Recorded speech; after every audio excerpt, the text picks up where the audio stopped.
It's our pleasure to invite the head of NEQSOL Holding Azerbaijan, Group CFO of NEQSOL Holding, Mr. Imran Ahmadzada. Please welcome.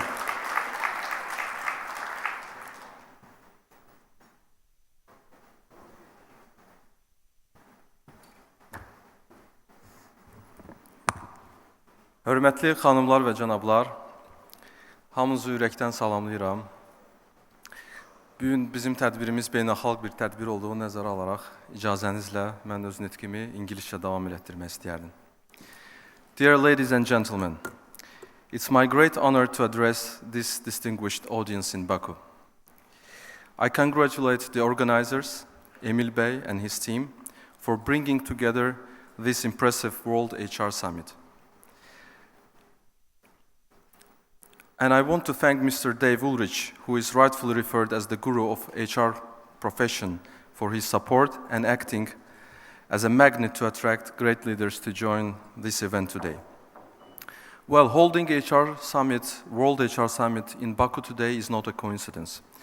Azerbaijan is one of the most growing economies of the world in the last couple of decades. Today, we are in a transition from oil and gas to non-oil and gas economy.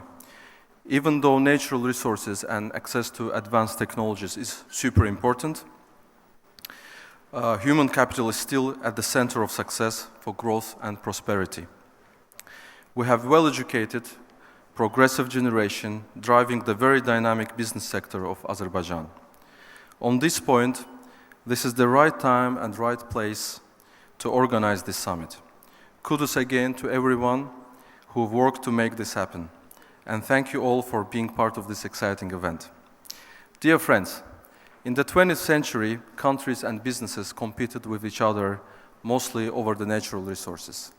In the 21st century, countries and businesses compete with each other mostly over the human capital.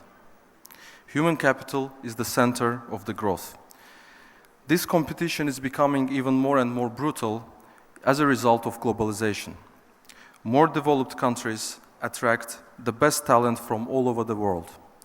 More pragmatic businesses develop, retain, and attract the best talent to compete.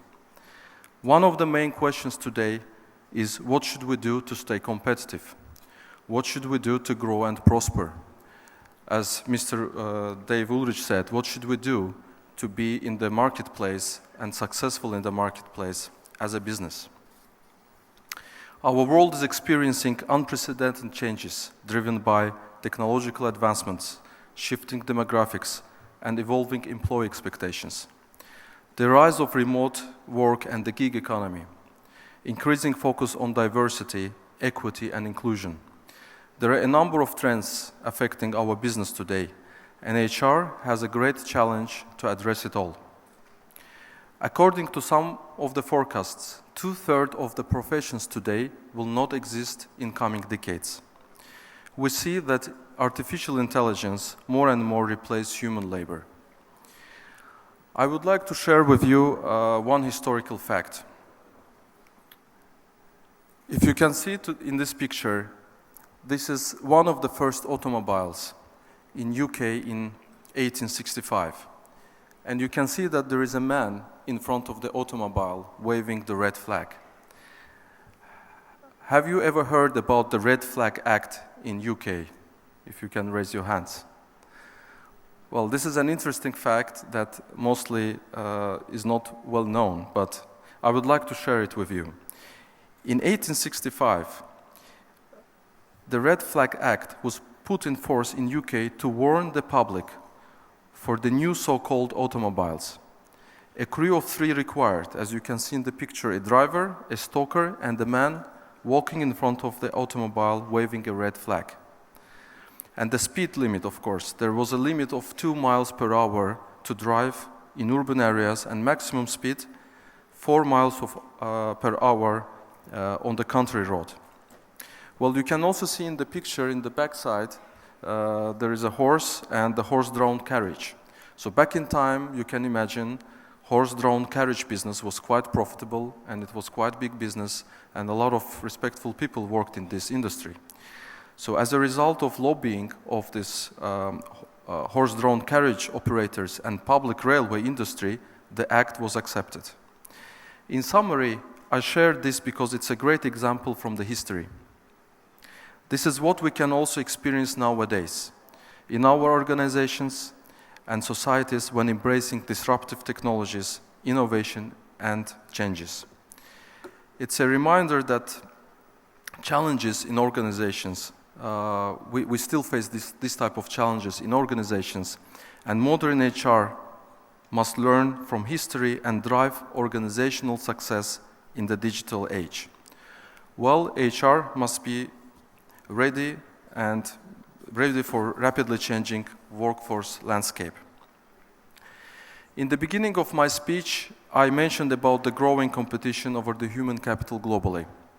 We're proud of our human capital at NEQSOL, which is one of the reasons of our success.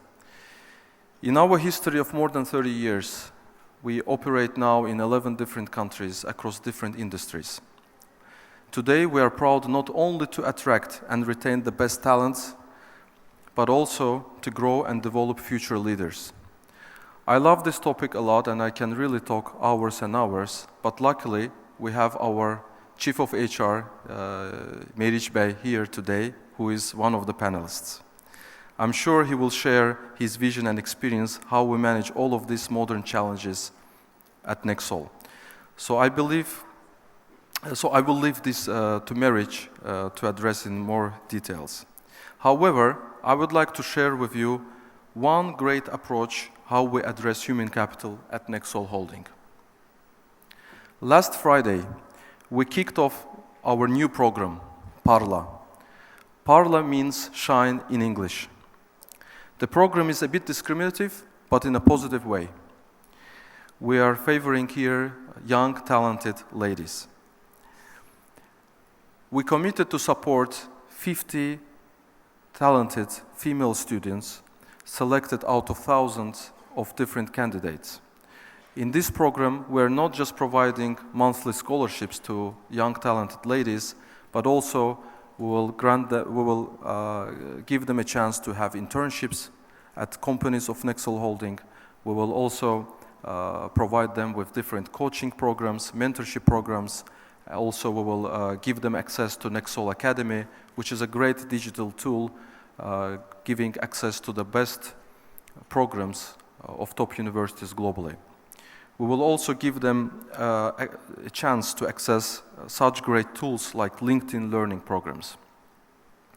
We will even offer employment opportunities once they graduate and, of course, if selected.